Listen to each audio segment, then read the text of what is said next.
When writing two-column proofs, you can also combine the rules of algebra and the properties of geometry. So here's an example of a proof where that happens. We have our given where we have the measure of angle A is equal to the expression 4x plus 3 degrees. The measure of angle B is equal to the expression of 5x plus 4 degrees, and the measure of angle C is equal to the expression of x plus 23 degrees. And we can see that in this triangle below. We can see the measures of those angles with the labeled expressions. Now we want to then try and prove that triangle ABC, the triangle made up of those angles, is an acute triangle. So we have to set up our two-column proof and then combine our rules of algebra and our properties of geometry in order to do this. So here we have our two-column proof. So again, the first thing with proofs is that given statement is the first statement in our proof. That's going to be number 1. We have the measure of angle A is that expression, the measure of angle B's expression, and the measure of angle C's expression.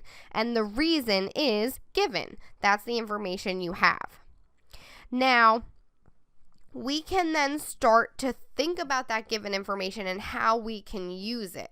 So the first thing we can do is when we're talking about measures of angles in a triangle, we have to think, well, what do we know about measures of angles in a triangle? Think of the first thing that pops into your mind, and one of the things should be that all of the interior angles of a triangle have a sum of 180 degrees, or 180 degrees. So we can set each measure angle, we can set the measure of angle A plus the measure of angle B plus the measure of angle C equal to 180, and then that is the reason is because of those interior angles have that sum. So that is step number 2, or line number 2 in the proof.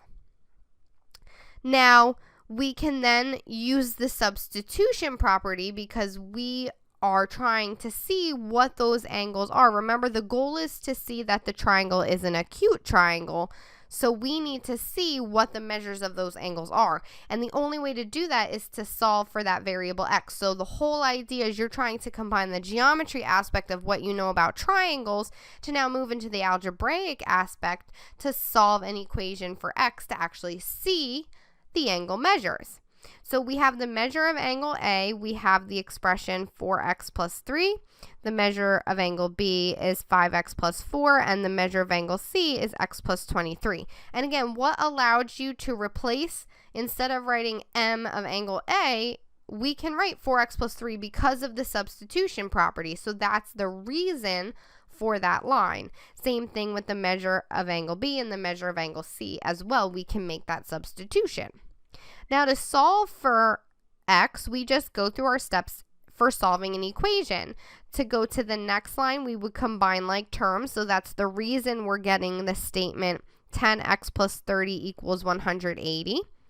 We would then use subtraction because we're undoing addition. So that's subtracting 30 from both sides gets us the line 10x equals 150.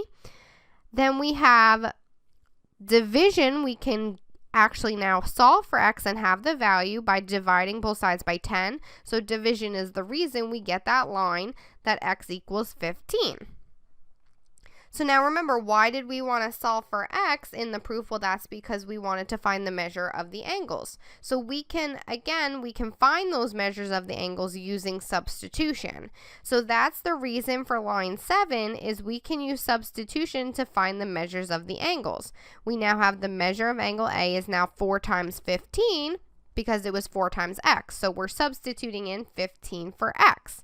So 4 times 15 plus 3 is equal to 63.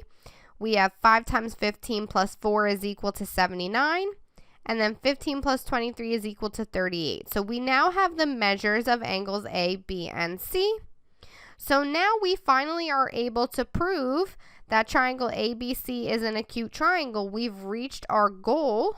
That's the last line in our proof.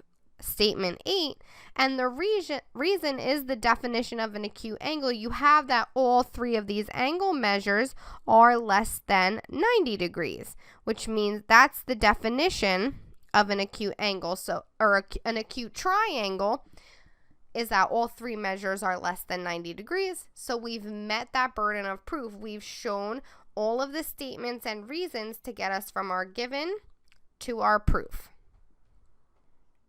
So now the proof is complete.